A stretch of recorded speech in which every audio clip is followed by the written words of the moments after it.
let me hit record. Okay. So I'm going to turn it over here to Chef Broder to do a quick introduction, and then we'll do a little bit of Torah learning. You can just call me Josh. Thanks.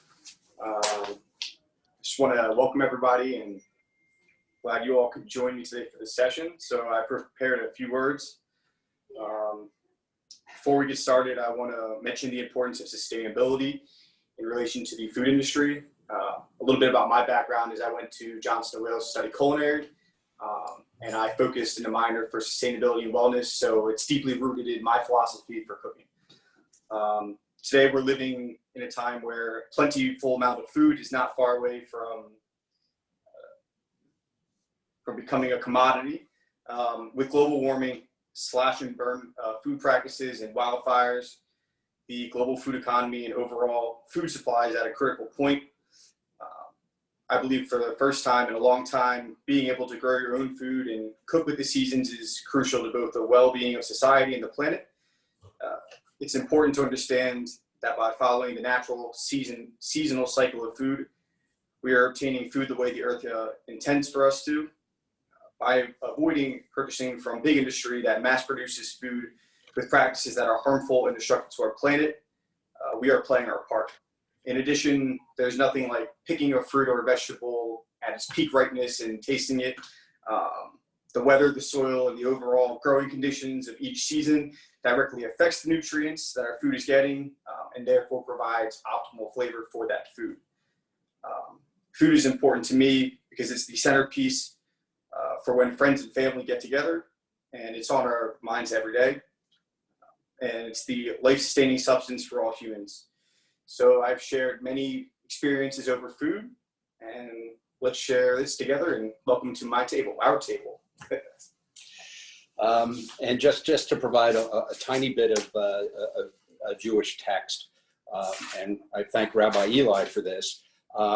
We're in Deuteronomy right now in our regular weekly Torah portions, and actually I think this weekend we're going to be on chapter 12, but if you go 8 chapters later in Deuteronomy 20, you have a reading that's referred to as Bal Tashchit, which means to do not wantonly destroy. I'll just briefly read the words, and it'll be pretty apparent, I think, what the relationship is to what Josh is going to be showing us all today.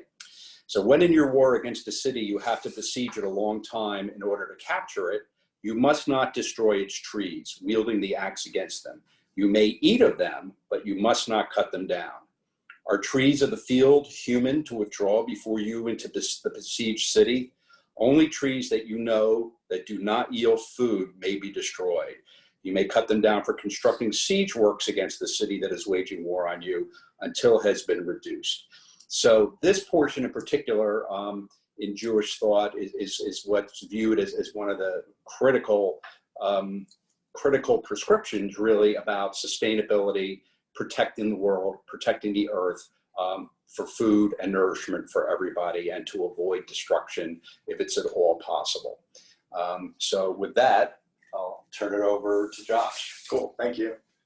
All right, so I want to start with, hopefully everybody got a couple of papers that I had sent over to go along with this. There was an ingredient list and then a few recipes. So if for some reason anybody did not get the ingredient list, I wanted to go over that right here in the beginning so that we can get a little bit organized before we jump into things, since we only have a limited amount of time.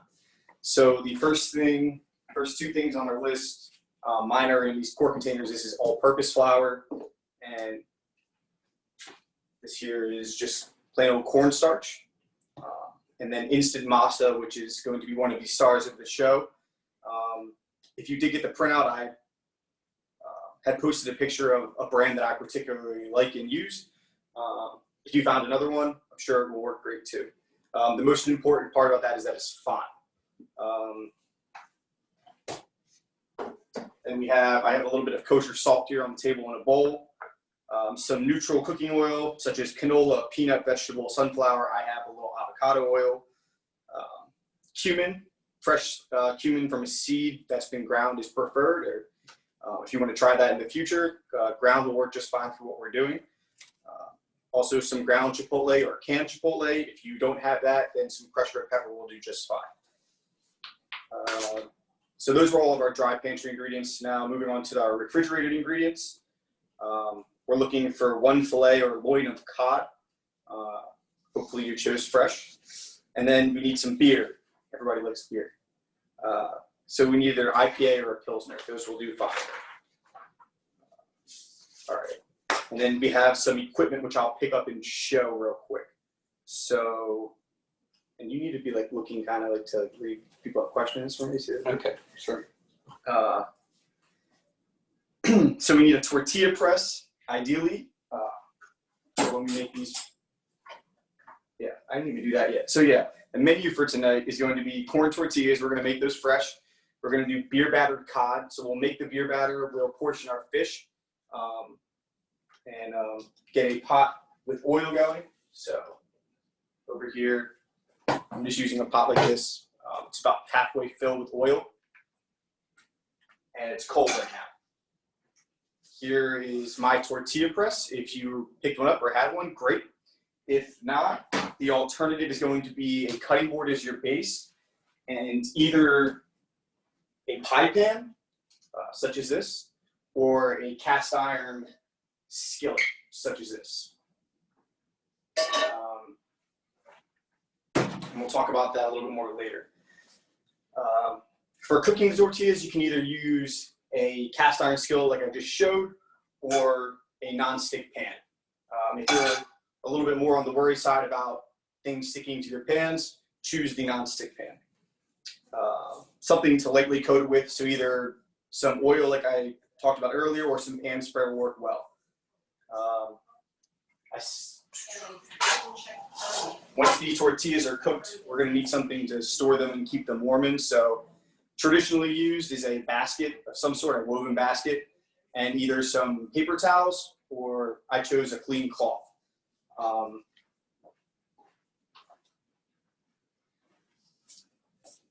And then so that we can, all of our preparation utensils and stuff. So I have a whisk, I have 3 bowls, a small, a medium, and a large. I have 1 cutting board for vegetables and then a second cutting board for the fish. And yeah. All right. So hope everybody has those things going on. Great. All right. So let's get started with the cooking. The first thing that I wanted to prepare is the peach and tomato salsa. This is because the longer that it sits, the more flavor that it will develop. So I like to get that done and out of the way first. All right. So for that, we're going to need 2 peaches. Best to pick local and in season. As I was talking about earlier, the flavor is just better, and you're supporting your local farm, your local businesses, which currently during COVID are definitely struggling and to find the supply chains that are necessary to get their product out to the people. And yeah, just in general, it's just better. We'll also need 2 tomatoes, tomato season. Never gets better than this time of year.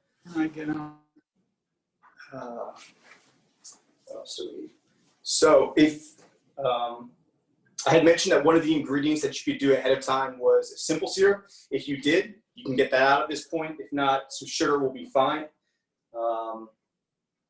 Lime juice, light vinegar such as champagne or rice wine, some crushed red pepper, some herbs like mint or cilantro, and some salt. So for now, I'm just going to take 2 of these ripe peaches. And I'll start by just, inserting my knife into it. And I just hold my palm under it so that it's secure. It's going to go into the pit. And then I'll just kind of rotate around it, similar to an avocado if you ever open one of those. And then just twist and split the peach into 2. And I'll do that again. And then next, I'll take the other half that has the pit in it, and I will do the same process. I'll just insert my knife and twist around, and then twist again one more time. Try and get closer. And just twist it. And now at this point, I can just remove the seed with my fingers. Yeah, move it closer. And you can discard those.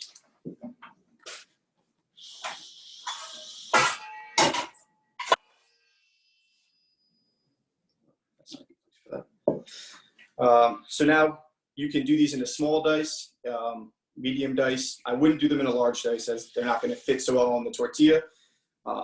I'm going to cut them into a medium dice. So I'll just take my peaches and cut them into slices first.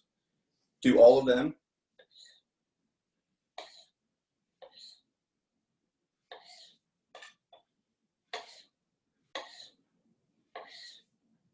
And once I have my strips, I'll just take a couple of them at a time, and I'm cutting mine into thirds. Maybe I'll do fourths, do a little bit smaller. But like I said, you are the master of your peach and tomato salsa. So just don't make it so big that it will fall off. Or maybe do it and then eat it with a fork. It's good that way too.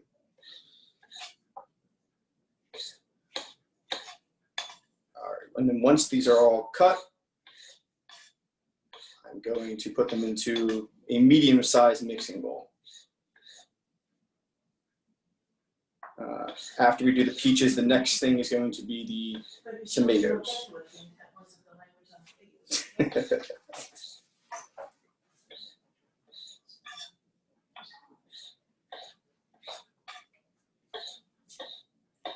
All right. If you're still cutting, that is quite all right. I have my peaches. I'm just going to knock them off the side real quick into my bowl. That's all. Wipe down my cutting board real quick because it's a little bit sticky after cutting those peaches. And the next thing I'll do is take my nice seasonal tomato. You do the same. So here, there's just the core right there. So you'll insert your knife, put it down on the cutting board, and just work your way around as fast or as slow as you feel comfortable. This is really the only part of the tomato that is not pleasant, not edible, so we want to make sure that we remove that. There's more than one way to do this. This way I find removes the least amount of the tomatoes so that you can maximize your fruit. And you can discard those. If you're a stock person, you can save those for your stock pots. All right, and now many ways to dice a tomato. I will show you two. So the first way is similar to the French way that the French cut an onion. So I'll just take it, I cut it in half, lay it down flat, and then we'll make slits in it, but not all the way through the tomato.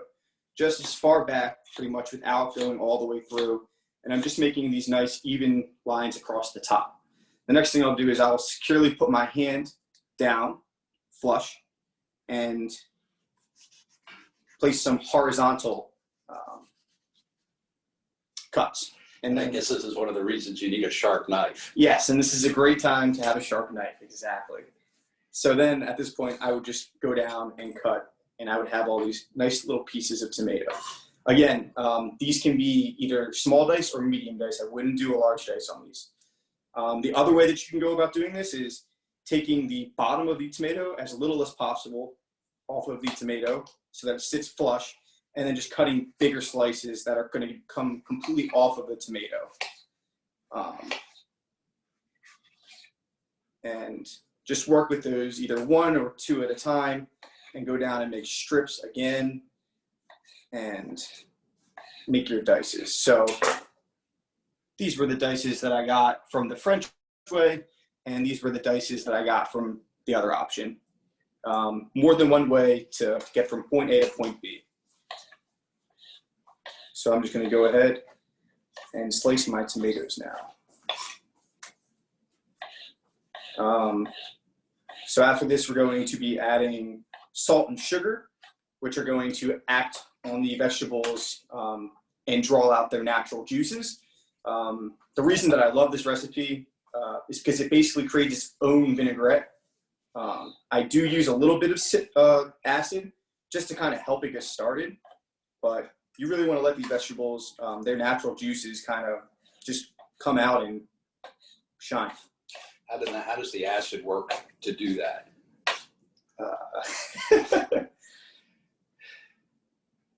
I don't really know. I think it has to just do with those particular substances, salt and sugar. Mm-hmm. Whatever like those compounds are scientifically, like something chemical in them reacts on the vegetable. I don't know in particular what it is, but now I'm curious. Okay. I won't ask any more questions. No, it's quite all right. I just, when you're working in the kitchen, it's fast. You don't always get time to ask those questions, but it's important to know.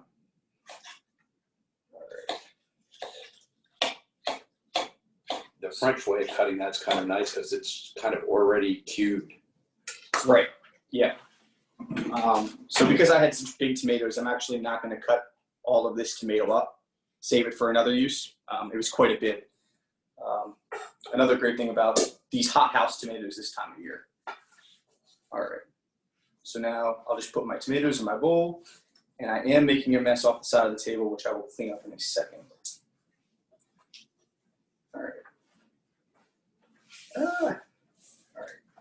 And I'll whip down my cutting board again because tomato juices are all over the place.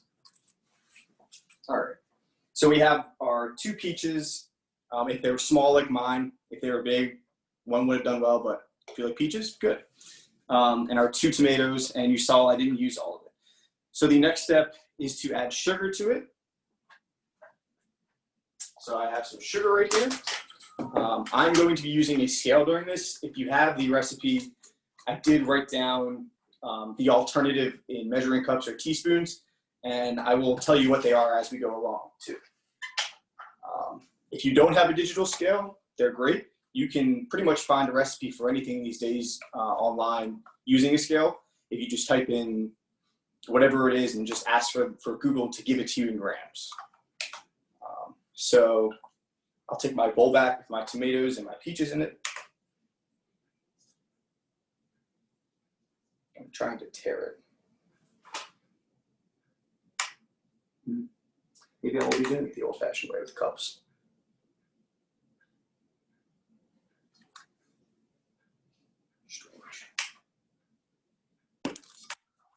Can't trust technology. It might malfunction, right? All right. Well, it seems to be working right now. Oh, there we go. Great. Something that chefs like to have when they're working in the kitchen is some sort of, cup or object or something that can hold some utensils like spoons and tweezers and miscellaneous things that they might need for cooking in hot water so that they can just rinse them off and go on the fly. Take one of my spoons and dry it off quick. And I'll add 18 grams of sugar. So you can add your simple syrup at this point. You do 18 grams of simple syrup, or you can do 18 grams of sugar. The simple syrup is like not a cheap, but a quicker way, if you would. But because we're going to give these tomatoes and peaches the time that they need to extract their natural juices, it's going to almost create its own simple syrup.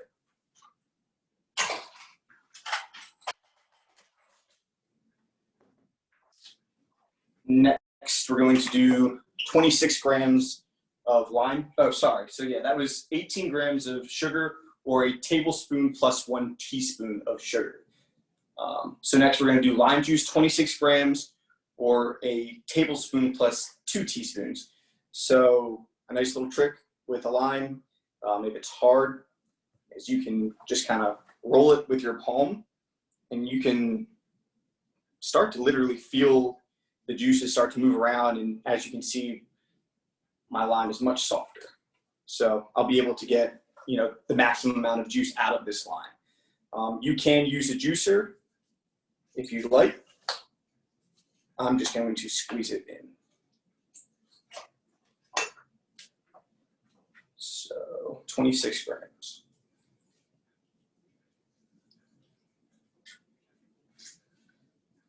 Which is pretty much 1 lime. 26 grams is pretty much 1 lime.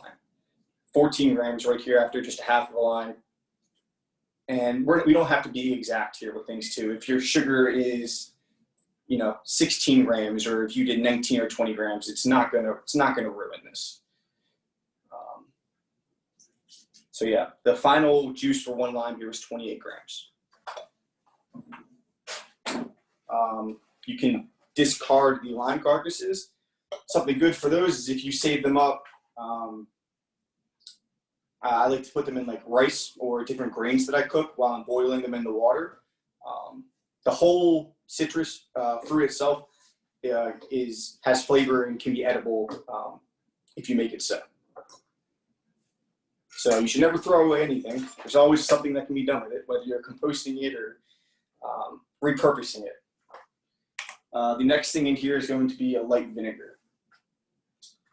For that here, I have rice wine vinegar, and that is going to be 10 grams or half of a tablespoon.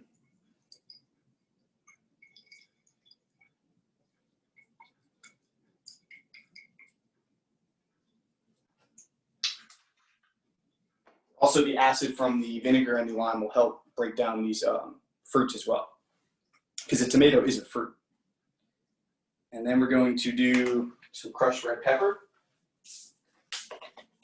And that's going to be either 1 gram or 1/8 of a teaspoon. Substitutes for this, I think I said chipotle in the recipe. If you want it to be a little bit smoky, you can go that route. You can use a chili de árbol, which is, there's many Mexican chilies or Central American chilies that you could use that would be great in this dish. So alternatives. And then we're going to do, a nice tablespoon of Chiffonaded mint or cilantro or both. I happen to like both personally, so I'm going to do them both. A tablespoon's about 6 leaves, medium and small, for the mint.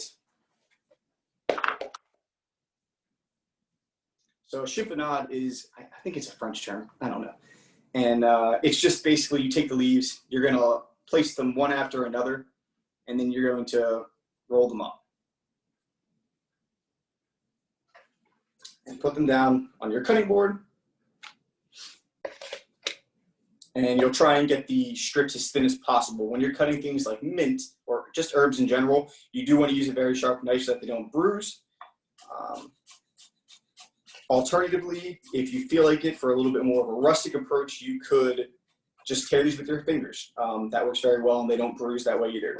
You could also roll them all up and use a scissors and go down on them. Either way. So they're very fine. So that goes in. And then next, I have a little bit of cilantro here. I did say a tablespoon. I love cilantro, so I'm probably gonna go a little heavier. Cilantro is the one herb, with the exception maybe being parsley, that you can utilize the entire herb. There's actually a ton of flavor in the cilantro stem. You just wanna make sure that it's not woody, because that might be unpleasant to bite on. But generally speaking, when I use cilantro, I like to use the whole herb. So again, I just bunched them up real quick. Not quite like a chiffonade in terms of the rolling procedure, but I'm still going to slice them very thin. And I'm not gonna go back over these herbs with my knife or try and do one of these things on them, because it's just gonna bruise it and bleed all of the the water out of the herb itself, and it's gonna lose that flavor on the cutting board, and we want that inside of our salsa. And the last thing is kosher salt. So to taste, so I'm gonna say a pinch. This is always funny to me because when you say pinch, some people think like that. No, like that's a pinch to me. And I'll even go a little bit more, because why not? So now I have everything in this bowl. Take a spoon, and I'll mix it all up.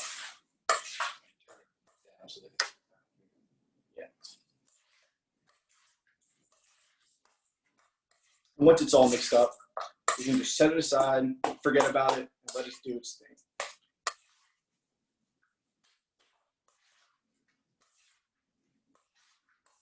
And actually, you can already notice too that some of the juices have already started to come out. All right. So I'll set that to the side. The next thing that we're going to focus on making is, what did I say here? The tortilla dough. So let's get out that masa. So let's talk a little bit about masa real quick. This is a staple to Central American cuisine. It's been around since the time of the Mayans. And it's essentially just dried corn that's been ground up into its own flour. Yeah. I don't know too much of the science behind it, but the process from it is that you use the dried corn and you're supposed to soak them in limestone, which is a process called nixtamalization, which I don't know 100% what that is, but that is the process that is occurring during it. And basically what that's doing is breaking down the corn and making it softer for when you grind it. And it actually also provides flavor. And it was stumbled upon, sometime in history. Someone was just messing around and the corn kernel got, thrown into the limestone. And it turns out that it made a flavorful and tender product. So, it's almost like wine or beer.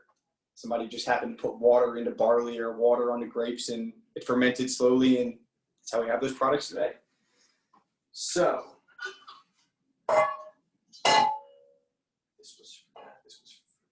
need one more bowl. Okay.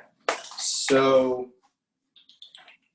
I'm going to do everything on the scale again. I'll tell you the weights and cups.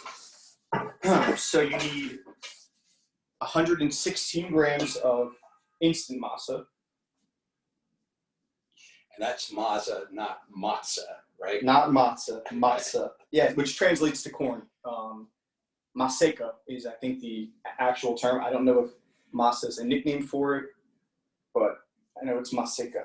All right, so that's 116 grams or 1 cup. And these are going to make 6 tortillas, like little small guys. They are very filling, however, though. I will say that. So now we need 135 grams or 5 ounces of water. So another thing you're going to need right now is the liquid measuring cup, which I did not mention earlier. So let me see. This water helps if it's lukewarm.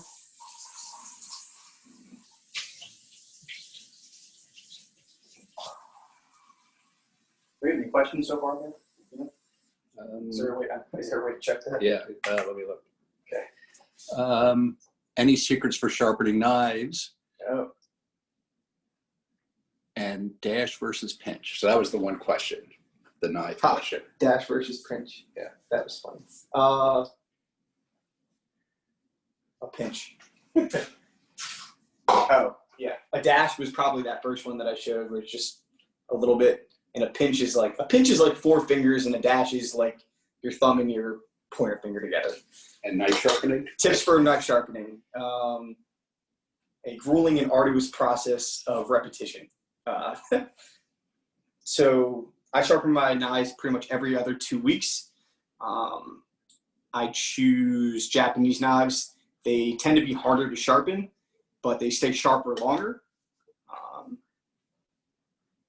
I use whetstones, which have been used in Japan for a very long time. I don't know how long.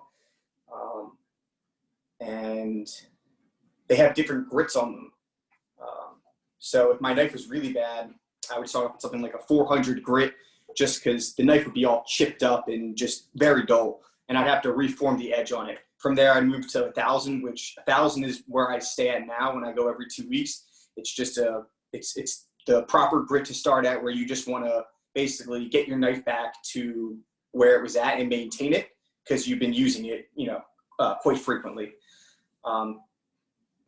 Tips for it, I could do another video on how to sharpen a knife another time, okay? Because it's difficult. But also, this tool is this is going to be your best friend for maintaining it in the meantime. This is a steel. It is not a sharpening stone. They're different. very quickly.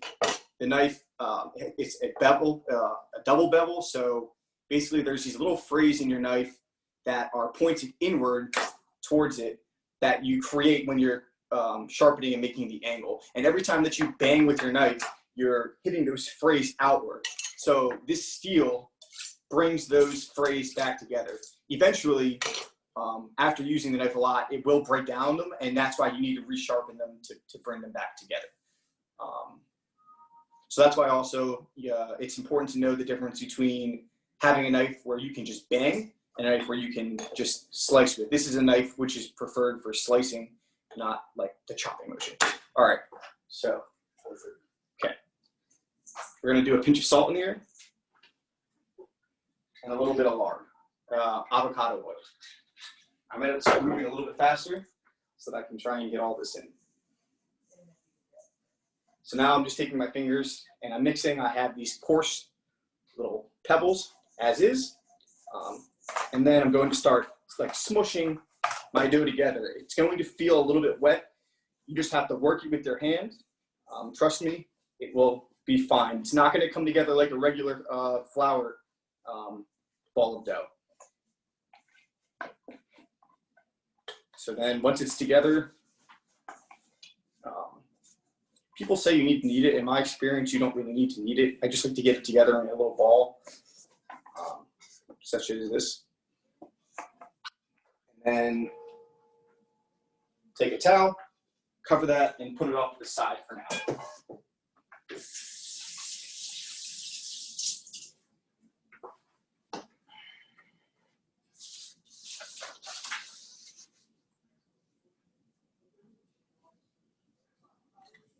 All right, next thing we're going to do is prepare this fish. After the fish, we're going to go into the beer batter and the lime crema, and then we're going to start our cooking process. So for the fish, I have another cutting board.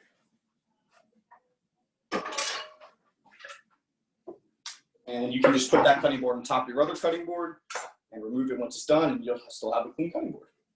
Good little trick. All right. So if you don't already, get your fish out of the fridge.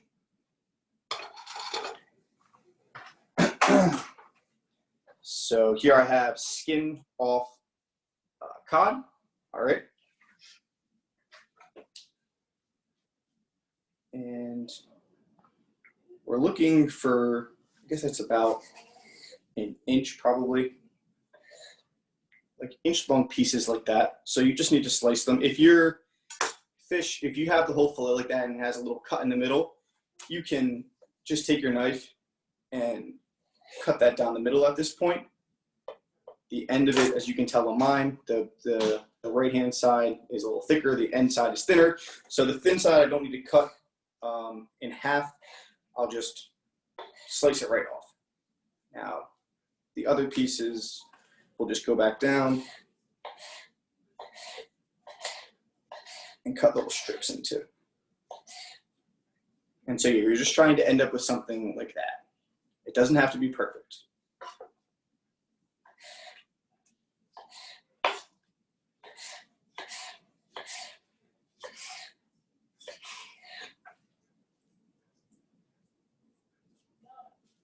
Yeah, that's all I'm going to do for now. So you can just put those back on to your plate if you had it. Going to wash my hands real quick.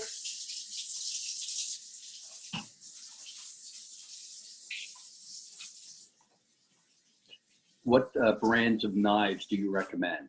Oh. And the other question was, how is Mazda different from cornmeal? Yeah, cornmeal's, I don't know that actually, the answer to that question. I don't know the answer to that question. That's a great question. And the other was the brands of knives. So I have here a Corn knife. Corn is probably the biggest knife trading company in the U.S. It's located in New York. Very common for chefs to get their knives from there. There's many different brands of them. I know some, like I know that the Gyoto, which I have that knife, is the traditional Japanese head chef knife. But they have slicing knives, bread knives, utility knives, things amongst that nature. The best knife is the knife that's comfortable for you, I'll say. So you just kind of need to experiment with them and work with them. The only tip that I can really give is that I prefer not to have a knife guard on mine. It's harder to sharpen that and gets in the way when you're chopping, in my opinion. All right, so the next thing we're going to do is the beer batter. So we're going to need the cornstarch, the flour, the beer at this point. I think I put a little bit of sugar in that. Yeah, and salt. All right. So this is more of like a light, kind of almost tempura batter. It's very versatile. You can use it for vegetables. You can use it for meat, fish. So it's a good thing to have in your back pocket. I'm going to take the scale back out. And did you get me another bowl? What kind do you need? A medium-sized bowl. You can use plastic. Yeah, that's fine. So the first ingredient is 47 grams of flour, or 1/4 of a cup of flour. And these are small batch recipes just to make enough for, I think I said 2 to 4 people. If you have a bigger group of people, you can double the recipe. And most of these recipes, I kind of gave advice for how long the shelf life is. And most of these do last a couple days, 2 or 3 days. So making more won't hurt. It's always nice to have some things prepared ahead of time. The next ingredient is going to be the cornstarch. So either 1/4 cup of cornstarch or 30 grams of cornstarch. And so I did say 1/4 cup of flour and 1/4 cup of cornstarch. The reason that is that they have different weights to them. That's why one is 30 grams if you actually put it in grams, and 30 grams for the cornstarch and 47 for the flour. Next, we're going to go with 4 grams of kosher salt.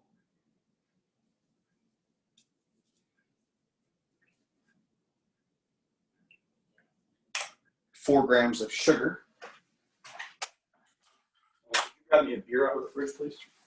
Which kind? An IPA, please. Pilsner, a little bit lighter. IPA, a little bit stronger. Hazy pale ale, okay? Perfect.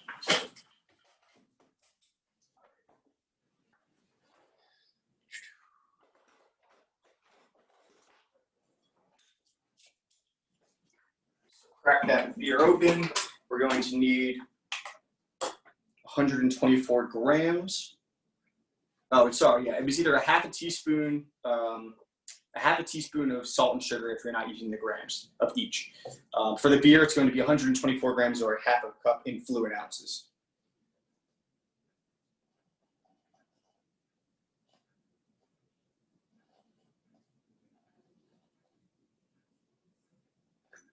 I went a little over. And then have a sip of beer. All right, now I'm gonna get my whisk, wherever I put that. And I'm just gonna whisk all that. Yeah, I'll show it. Once it's all mixed together, I'll just kind of show it. It's light, so tempura batters really aren't like sticky. You don't have to, but I prefer to add a little bit of, let's see, can you pan that down a little bit? I don't want to spill it. Yeah, I don't know if this is the best bowl.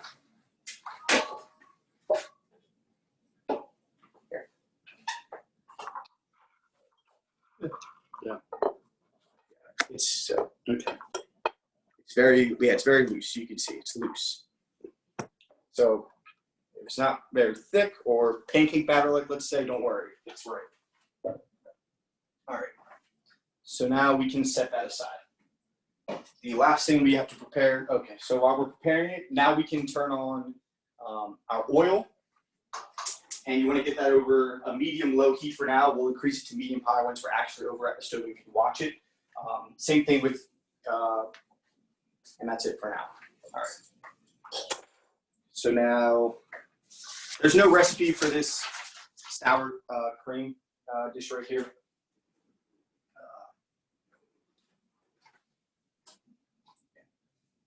I'll just make it in this cup, it's fine.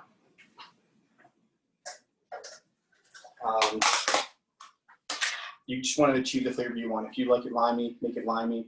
If you like the taste of sour cream and want that, then use that. So I just did 2 pretty heaping size spoonfuls of sour cream. I'm going to take my lime, and I like to put both the zest. So you're grating it, right? Yes, I'm grating it on a microplane. And then I'm not going to do a ton of lime. A nice little trick, especially with lemons or oranges, which have the seeds, is I just took a quarter off. I didn't cut it directly in half. If you do it on a lemon or lime, you will avoid the seeds and just be able to squeeze the juice. So that's when you go to like your oyster restaurant and they give you that nice lemon on the plate. That's how they do it, without any seeds in it, usually. All right, and then you can just mix all that up. It will become a little bit looser, also depending on the viscosity of the sour cream that you add. So mine's pretty loose. It comes right off of the spoon. Now I'm going to set to the side. All right, I have my oil going. I'm going to turn that up a little bit higher now that I'm able to watch it. You want that oil to be about 325 to 300 or 325 degrees. I'm not going to use a thermometer. I'm going to stick either like a wooden spoon or a wooden skewer if you have that at your home. And once you stick it in and the bubbles start to form around it, or mildly, moving around, not like rapid, but just starting to move around, that's an indicator that your oil is hot enough for you to throw your fish in. Also at this time, if you'd like, you can get another bowl and you can lightly toss the fish in the flour. This will help the beer batter adhere to the fish. Do you have any other questions? Let's see. It's going to be a close one, brother. We're going to get this on that. Let's see. Masa, I have some answers for you. Masa is much finer than American cornmeal. Cornmeal is not treated with lime, I think, as somebody said. Okay. So it's just dried out and then ground up. Yeah. Got it. See, more you know. And then the next thing, after we toss this fish, we're going to make our tortillas. My butcher didn't do a great job with the fish. Oh well. So I said just some all-purpose flour. Just light dusting. Don't feel crazy. You don't want it to be, gloopy. Just want it to adhere a little bit better. So at this point for the tortilla, we are going to either get our cutting board out and our pie pan, or our cast iron pan, or our tortilla press. So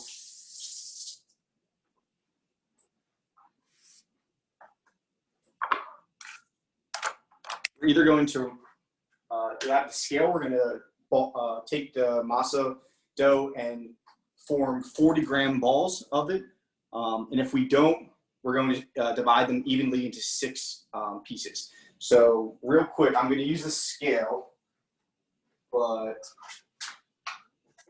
I'll show you the best way if you don't have it you're going to just roll it out almost if you've ever made like gnocchi. It is a little bit crumblier than a gnocchi is, but the best way is to kind of roll it out into almost like a log. You can use a knife at this point to cut it. You can use a bench scraper if you'd like. And let's see. So I took a piece about that size off of it, and that's 47 grams. So, and you don't have to be perfect about this again. I'm going to be, because I have OCD. So this is 43 grams. That's fine for me. That's 62. 43, it's fine. It's a little bit heavy. 41.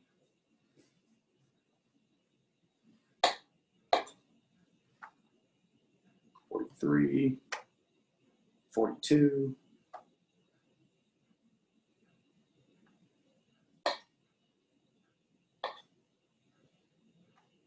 So I have 6 balls here.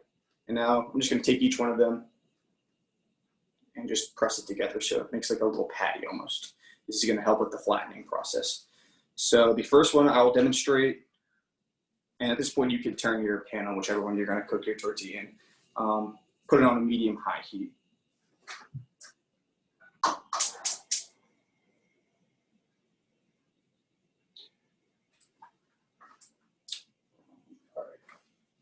So the first one I'll show with the tortilla press, and then the second one I'll show with the pie press. So now we need 2 pieces of plastic wrap.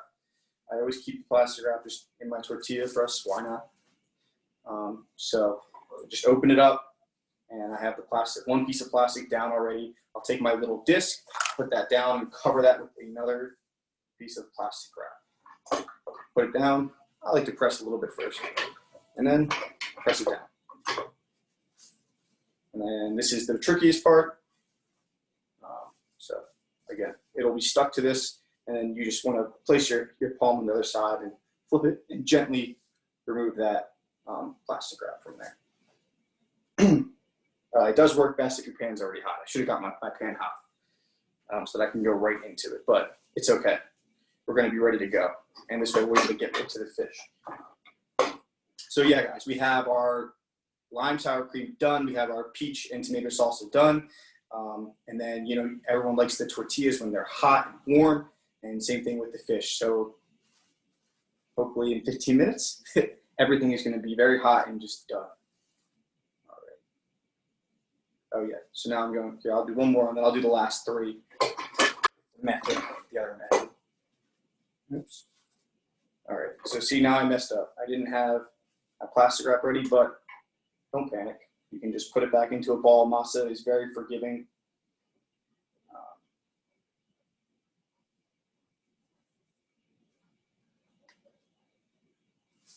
And choose corn over flour. It's authentic and very flavorful.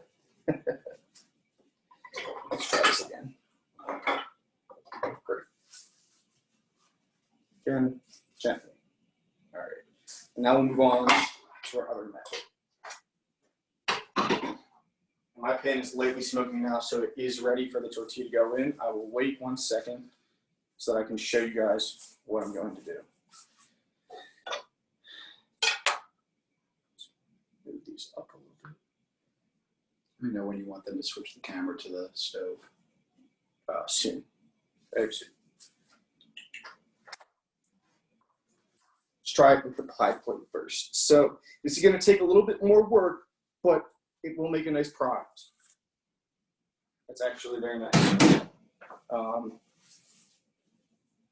So mine ended up coming out like that. So I just had the cutting board on the bottom, and I had the pie plate right on top of it. And actually, before we do another one, I'm going to get my first one in the pan so we can. Okay, if you want to switch to the stove camera, Alyssa. Here we go. So my pan is lightly smoking. And then I say spray a little bit of lard, why not? And you can hear it sizzling. That's what you want to hear.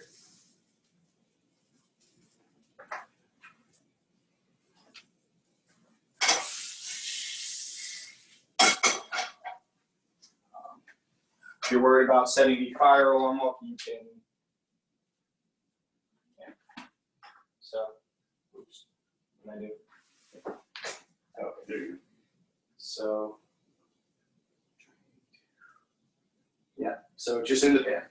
So you want to waiting for the tortilla to change color a little bit and almost look opaque. I say about 45 seconds to a minute on the first side. You can move it around, you know, make it happy and loose.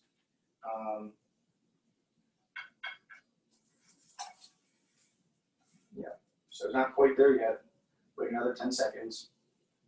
And the great thing is they just come together so fast. The dough is very few ingredients. You can make it on the spot. You don't have to worry about it resting for a long period of time when eating it. And, you know, being able to just have a pie plate and a cutting board to press them down and get the shape, it's very convenient. And they cook up very fast in the pan. So now that I did the one side, going to flip it over. And it did change color on the other side. You'll notice, if you want to show that, I think you can turn the camera around, maybe. That's not in there. It's not angled right. Can you turn the camera? Yeah. Now, dude, That's going to be, that's the wrong.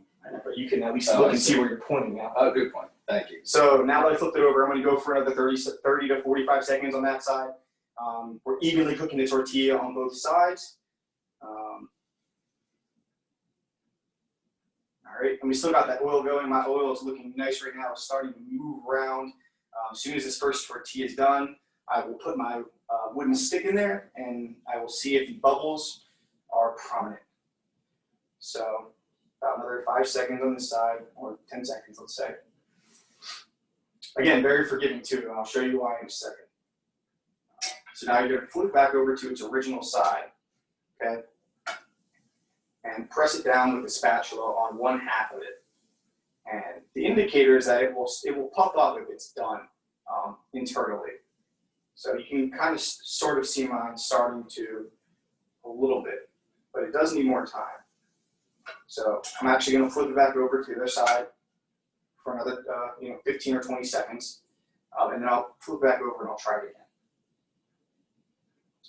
And usually only one side of the tortilla puffs up, not both sides of it. And yes, a piece of masa fell off my tortilla. What can I say? I'm not perfect. All right, so let's try this again. There you go. So it was very subtle, but it did puff up. I will do the other side one time, but that's just indicating to me that it's done. And then come over to my tortilla basket, and as I make them, I can fold them and keep them warm right here. Tortillas stay warm for about 5 to 10 minutes, and they're also forgiving. So now that's how we make the tortillas. I'm just going to get another one started, and now we will test the oil. So put my spoon in. You see those little bubbles in there that are going off? My oil is ready to fry. I'm actually going to turn my oil down a little bit because it's at a good point. And I want to keep it consistently there. It's harder when you don't have that fryer in your kitchen, or I guess in the kitchen that I have at work, which is always just going to keep it at that consistent temperature. So now I'm going to take my beer batter and my fish.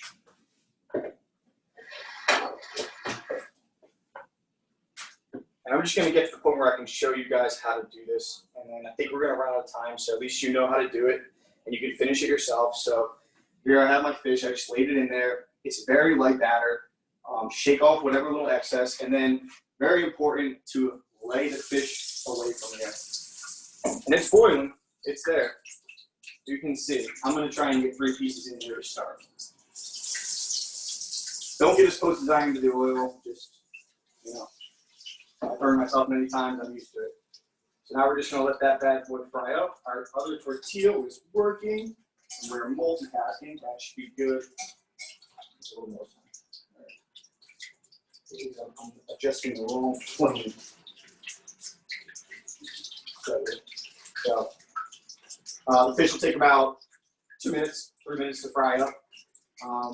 It will stay warm for 4 to 5 minutes. If you want to fry a bunch of them off and keep them warm, just put the warmer setting on your oven, or anywhere from 150 to 200 degrees. Tortillas, if they do go cold on you while you're doing everything else, you can just throw them back into your pan, and for 10 seconds they reheat very well. So we made the fish this time. I wanted to show some other options for other things that you might do with these tortillas. This is the traditional Mexican vegetarian dish. So these are typically it's called rajas, it's poblanos. I did a little spin on it. I didn't have poblanos. So the idea is that you're cooking down these vegetables and then finishing them with cream. So I did mushrooms, red peppers, cherry tomatoes, a little chili de árbol, and some heavy cream to finish it off.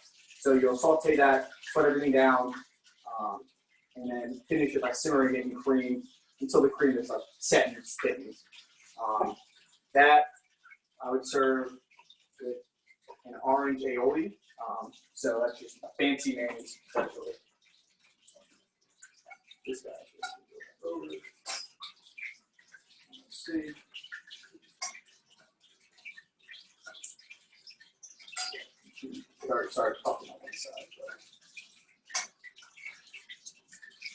Very subtle.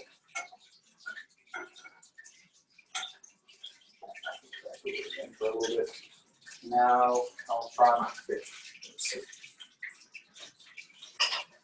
see.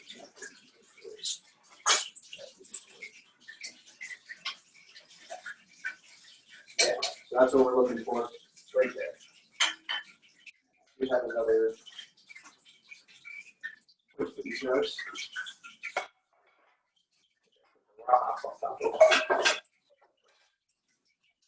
So now I have a paper towel lined, or a plate lined with a paper towel. This is to drain the excess fat off of my fish. As soon as the fish come out, you're going to want to hit them with salt. The salt adheres best. There's still a little bit of residual oil on them. So, you know, there's salt in the batter. There's salt now on the fish, so you don't have to worry about your salt. It should be good to go. I'll take this tortilla out. Put him back in there. I'll get another one started.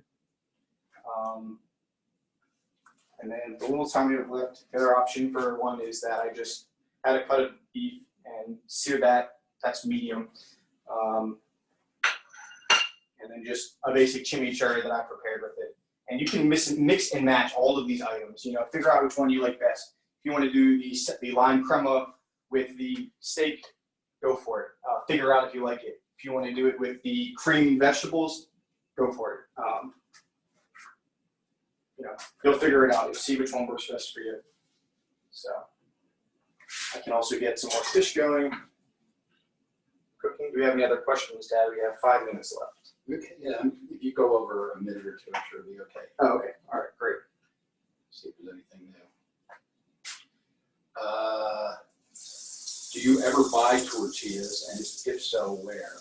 Yeah, I don't, but I would say go to find a Mexican grocery near you. They are very inexpensive, and they're going to be the best quality you can buy. If you live in, Somebody here suggested Trader Joe's. Okay. Exception for that. Sure. And if you live in Center City or the Philadelphia area, on I believe it's 12th and 8th, like 9th and Washington, Vera Cruzana is a Mexican restaurant. They also have a Mexican grocer called Vera Cruzana right next to them. That's where I bought my tortilla press at, and you know, just a lot of authentic Mexican ingredients are in there. So there we go. So cooking my tortilla again.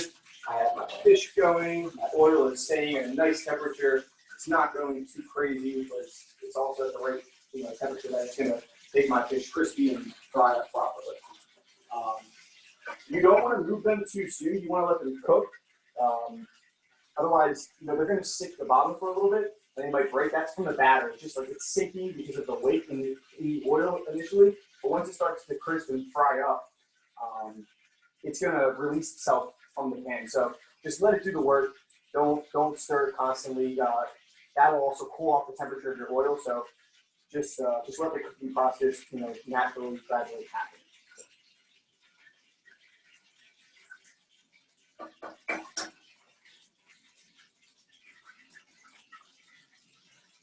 And if you're with somebody, they can fry the fish. You can make the tortillas, or you can multitask. You can do it like this, however you want.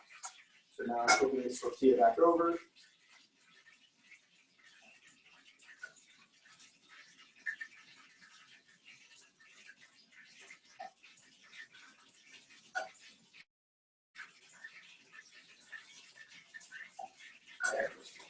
Just popped up. Yeah. Indicator that the inside of the tortilla is cooked and it's done. So I'll drop another one. And yeah, if your pan's hot enough, you don't have to spray it to prevent it. Method.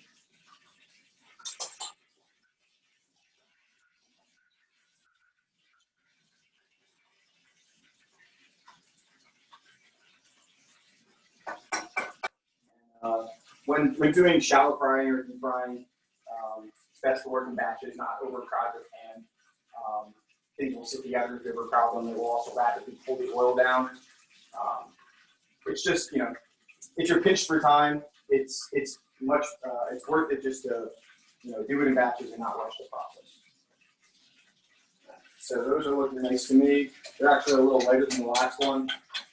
So again, you can kind of put them off now, dispatch them to their individual corner, so that you know which ones you already salted, because you do want to hit them with salt right after. You don't want to wait till the end.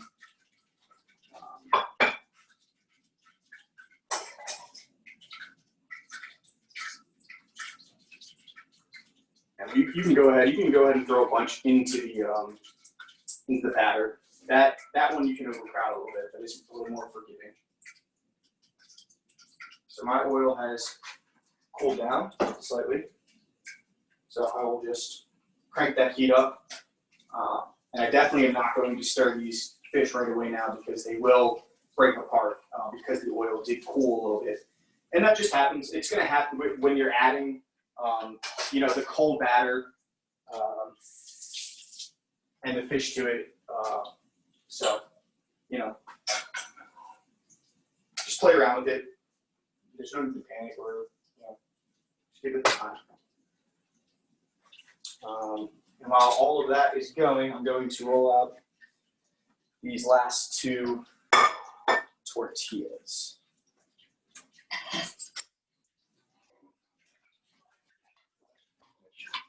Okay.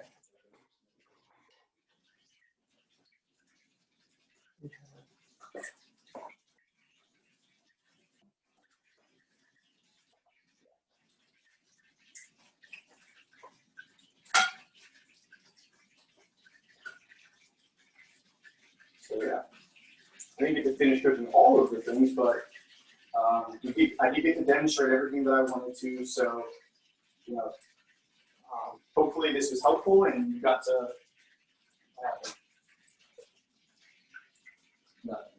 Okay.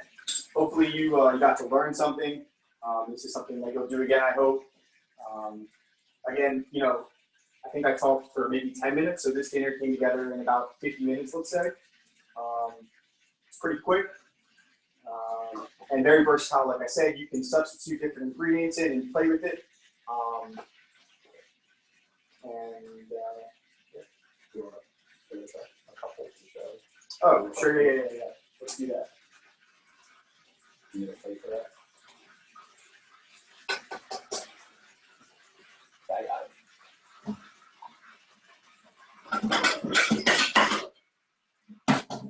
it. So, it's also best, is this camera the one I'm on now? Or this one? On that. Okay. So it's also best to let these tortillas sit for a little bit. They become more pliable. If you try to bend them right away, they might crack. So I just took the first one that I did off the bottom of the pile. So if you want to pan in on that, you can.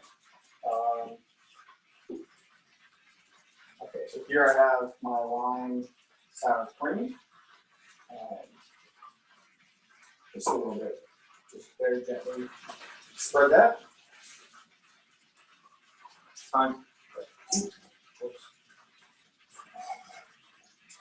Tweezers are helpful.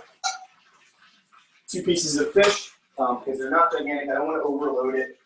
And then we have our tomato salsa, which we come back and look at that guy now. You see how much liquids come out of that. It pretty much made its own, salsa or vinaigrette right there. Tons of flavor in that. Lots of leftover too, according to my recipe that I made.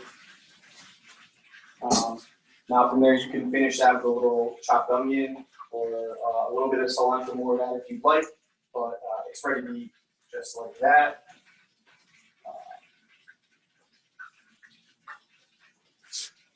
Now I can play with another one real quick if you want. Sure. Why don't we do? I will do the vegetable one.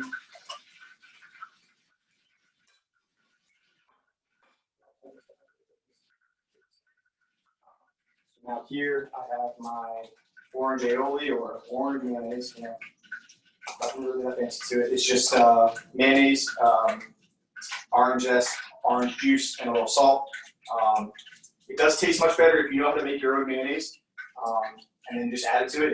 It's definitely different than using Hellmann's. I do highly recommend it. It's it might blow your mind.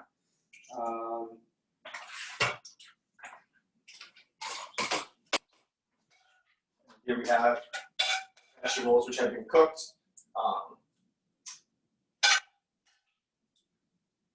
So yeah, I just sweated these mushrooms out first. Once they got a little bit along the way, I added my red peppers to them. Then I have my cherry tomatoes and a little bit of garlic. I just slice the garlic. I don't mince the garlic. And turn the heat down, saute that nicely until the cherry tomatoes start to burst a little bit, and then finish them by adding some cream. And once the cream is pretty much evaporated and all congealed into the vegetables, that's when they're finished. So yeah, that's another taco. You can put cheese on that. Oaxaca cheese would be good. Coquita cheese would be good. And then the last thing, they're simple. You just do a couple pieces of beef. And who doesn't like steak with chimichurri, right? It's like a staple these days. So I put some mint, some parsley, some oregano, mint, parsley, oregano, and a little bit of cilantro. There's some chopped red onion. I grated a piece of garlic on the microplane. I put some lime juice in here, some red wine vinegar, and a little olive oil, some salt. Really, a chimichurri is just about adding allium and whatever herbs you want, fresh herbs preferred, and some acid to wilt them down and bring it all together. Great. Cool. So, and I don't know whether we wanted to. If anybody wanted to ask any questions or anything else, if anybody wanted to unmute. Sure. Yeah.